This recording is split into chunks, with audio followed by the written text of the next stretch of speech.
The sounds of summer. You know, this is the time of the year that we're all outside enjoying quite a few outside activities. I'm out here on the water, loving it. It's fantastic. But in the business, this is also the time of the year when we receive a lot of interest in kid training for sport and basically off-season strength training. It's a popular topic for sure, but it does come with quite a few questions concerning age, development, athletes and non-athletes, and a few more that I want to address today on the Personal Edge Fitness Podcast. Welcome to the Personal Edge Fitness Podcast with Garrett Williamson. Health, wellness, exercise, nutrition, and a whole lot more. Got questions? Call us and leave a message at 251-278-EDGE or message us at Personal Edge Fitness on Facebook and Instagram, at Team PE on Twitter, or personaledgefitness.com. Good day and welcome to the Personal Edge Fitness Podcast. I'm your host, Garrett Williamson, president of Personal Edge Fitness. And if you're watching us on social media, you may realize the background and you may not. I've actually done podcasts from here quite often, but I'm from a different vantage point. We are at my home on Dog River. If you're looking it up on Facebook, it's Garrett and Stephanie Williams, DAWG, Garrett and Stephanie Williams Dog River House. And it's actually the home of the PE Summer Party, which was held last night, which is why if you're looking at us on social media, you're seeing the tent still up in the back and the cooler's still out. And it was a fantastic time. This was our 21st annual summer party. Should have been our 22nd, except for, of course, COVID. This year was our 21st, and as usual, a fantastic time had by all. Winslow's did a wonderful job of the catering, as they always do. Cammie was fantastic as usual. Cammie's Old Dutch Ice Cream had it on the top deck. It's a major crowd pleaser. Mitch Rencher and Mark, you guys on the steel drum and on the guitars. Perfect music for the setting. Wonderful weather. It was a fantastic. I want to thank everybody that came out. So thought it was a great place. Since we're talking about summer, off-season training and summer activities as far as that goes, that maybe a good summer setting would be a fantastic place to record this podcast now. Now, this is a little bit of a break. I'm taking a break from the Killer series that I'd started. We've already covered cardiovascular disease, which we did last week, and we covered diabetes the week before. And I'm going to continue. I've got a couple more that I'm going to do on that subject. And at that time, going to address those questions that I've received on mainly on cardiovascular disease, which I received last week, and start addressing those next week. But we've had a lot of interest in off-season training for kids getting ready for sports the next year.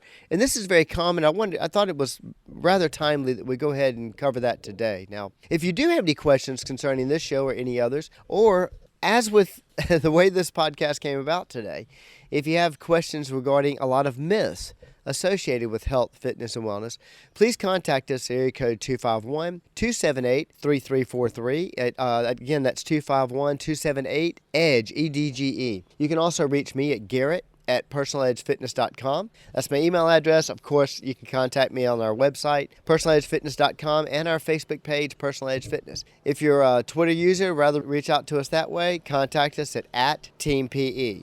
And we'd love to handle your question and address a subject on the show if need be. So, got yet another phone call this week.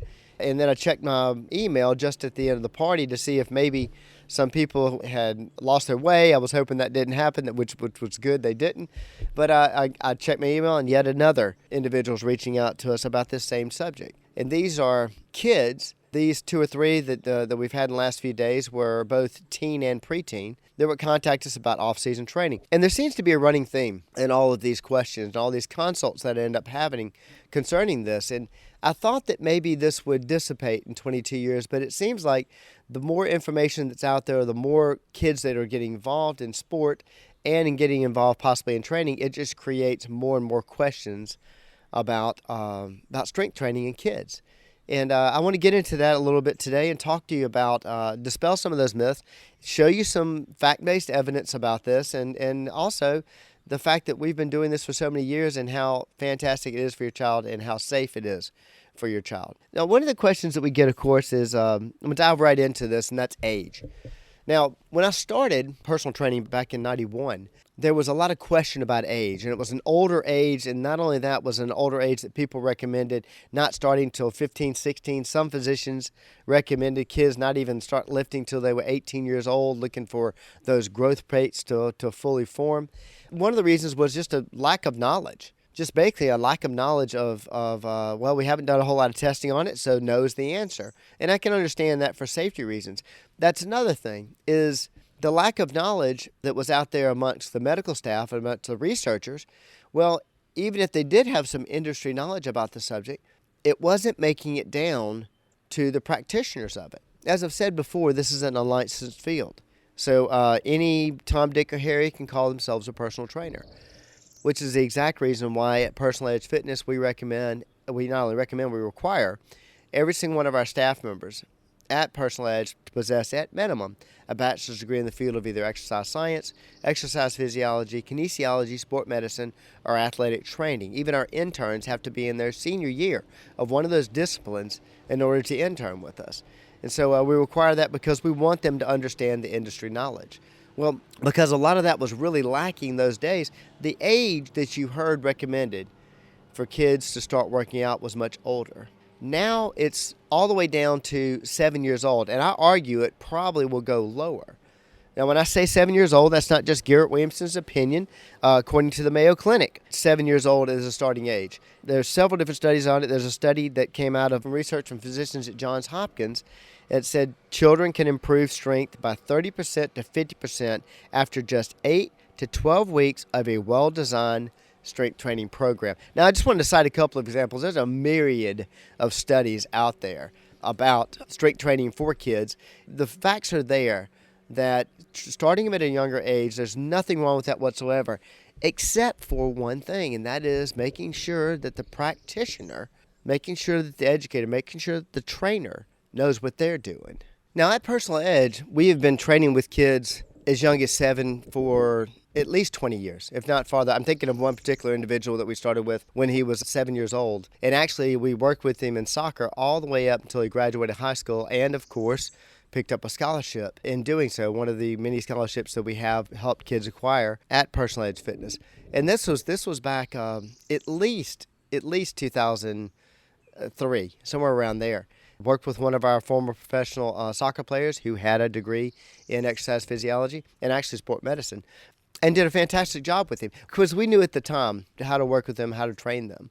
But it doesn't matter if they are going after a D1 scholarship. It doesn't matter if they're trying to make a varsity high school team. It doesn't matter if they're even an athlete, because what we're concerned about more than anything is having them take this education that they're learning now about working out, about making that part of your lifestyle and doing it correctly and taking it through the rest of their lives. What I would give anything to see is I would love to see the change from what I hear today, which is, gosh, I've had this injury since high school, back when I was lifting weights, back when I was an athlete, whatever. And now I've still got it and it's plagued me all my life. And I'm hearing this from adults. I would much rather hear, well, I developed this training style when I was 7 or 8 years old and I've kind of stuck with it. Can you help me improve on it? And they've got the basics down. They understand Olympic lifting. They understand the difficult lifts.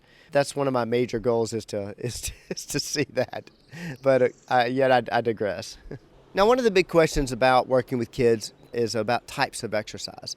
Now, typically when I'm speaking to an adult and they say, well, I know they can work out young, but they're not supposed to lift weights. They can do body weight stuff or maybe some band work. Well, those are good. Don't get me wrong, and I'm a fan of them. I'm a fan of them no matter what age you are. But body weight is resistance training. And band work is resistance training. So is lifting weights. That's resistance training. Machines, that's resistance training.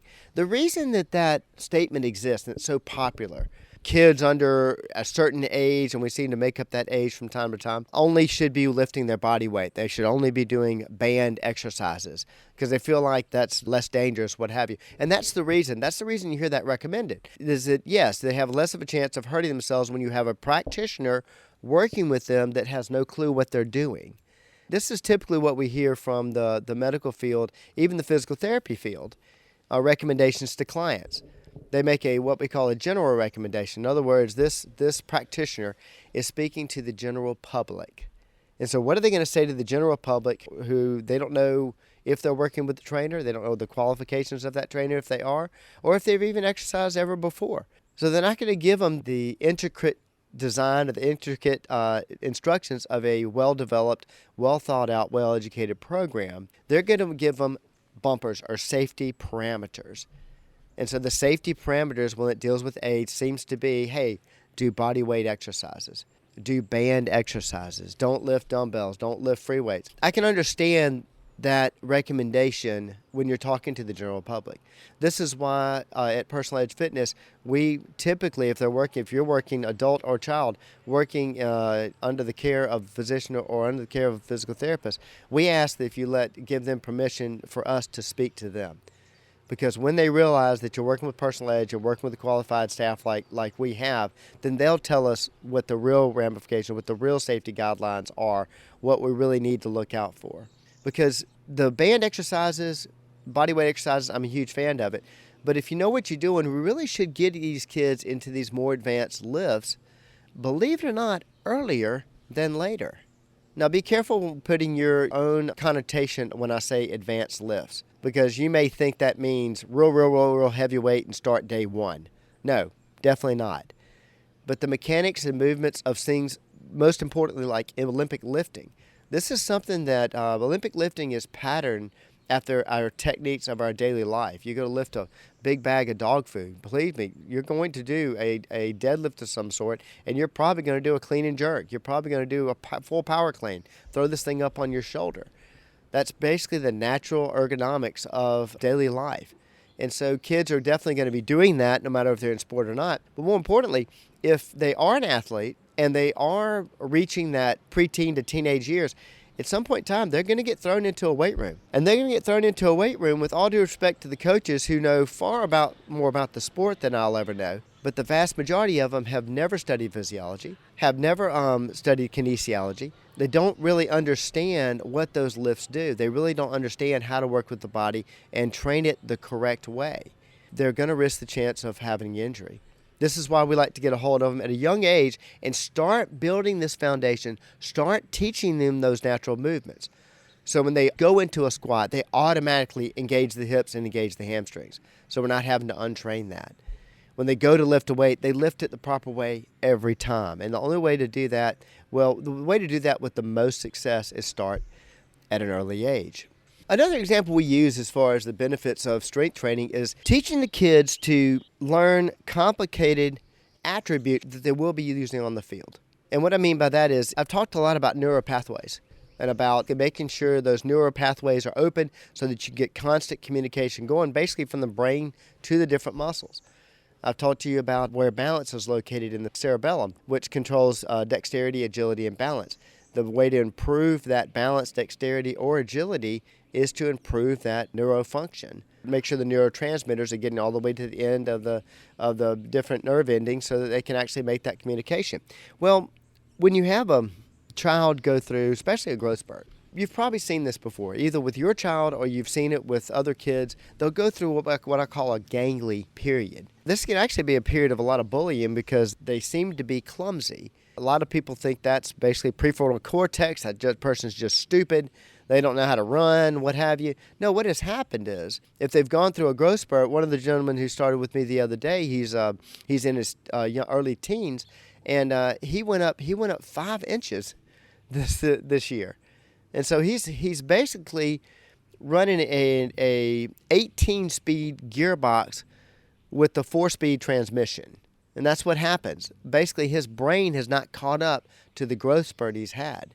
And so what you do when you're doing strength training and doing preseason training, you're teaching that brain to run this new body.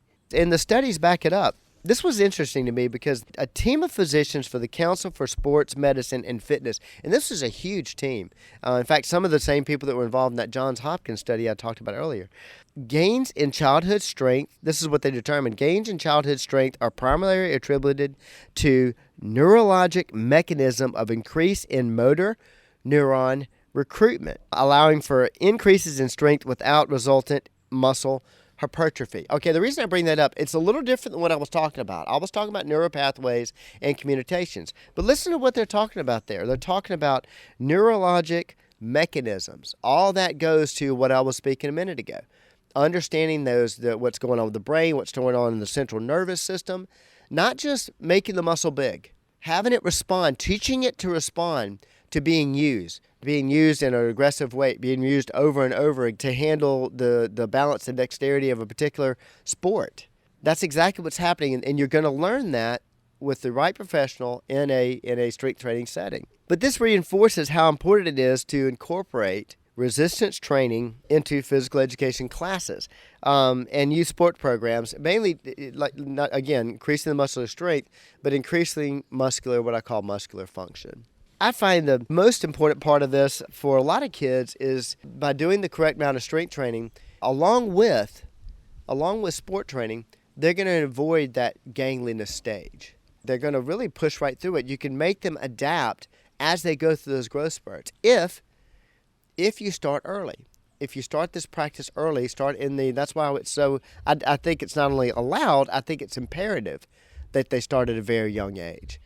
Because if they already know how to do those movements, so they're going to be way ahead of the game. Their brain is going to be ready for that body even before it gets there. Other thing is safety.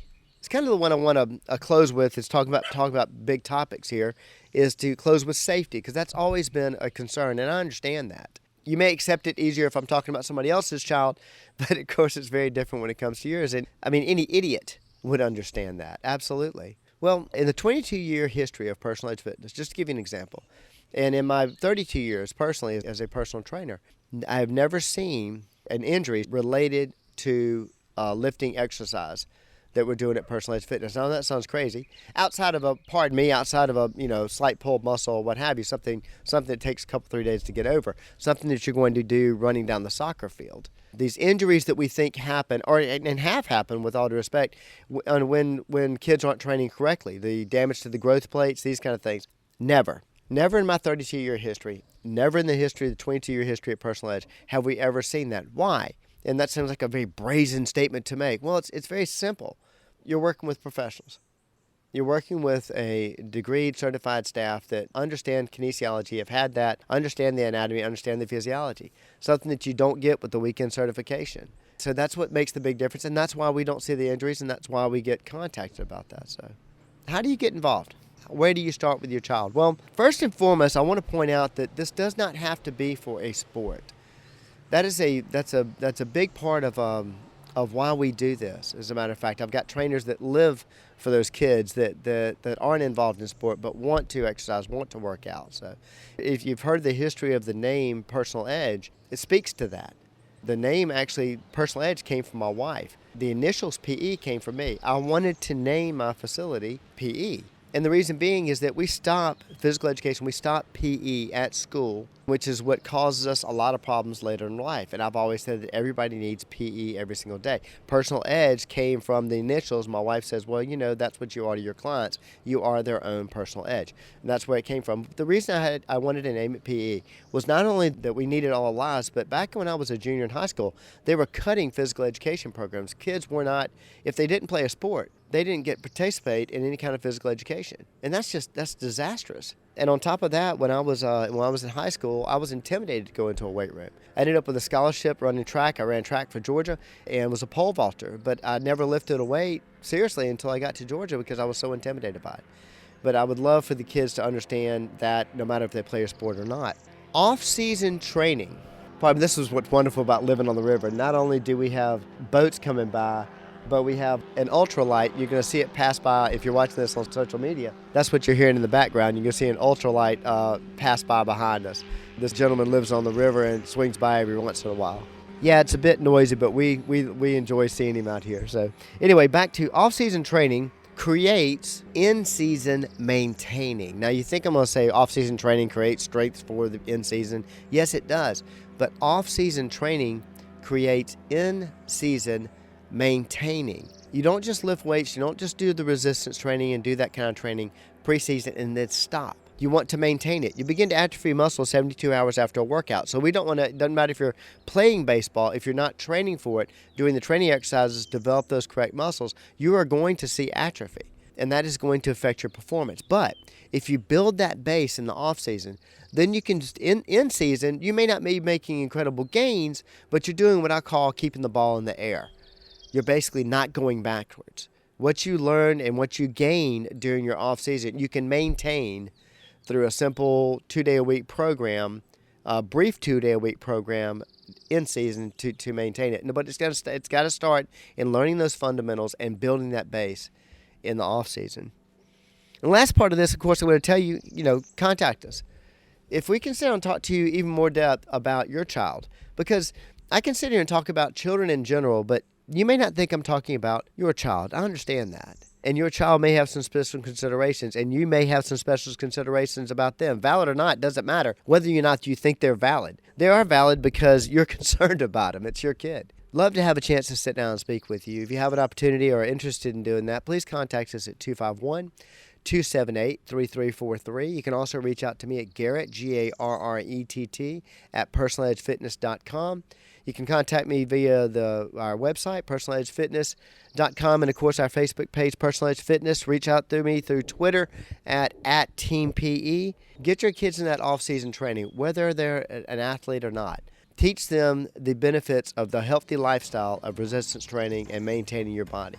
Just one more way we help you reach your level of wellness. Thank you so much for joining me today. Thanks for listening to the Personal Edge Fitness Podcast with Garrett Williamson. Subscribe now and be a part of the show by calling 251-278-EDGE or message us on Facebook and Instagram at Personal Edge Fitness or at Team PE on Twitter, and visit us at personaledgefitness.com.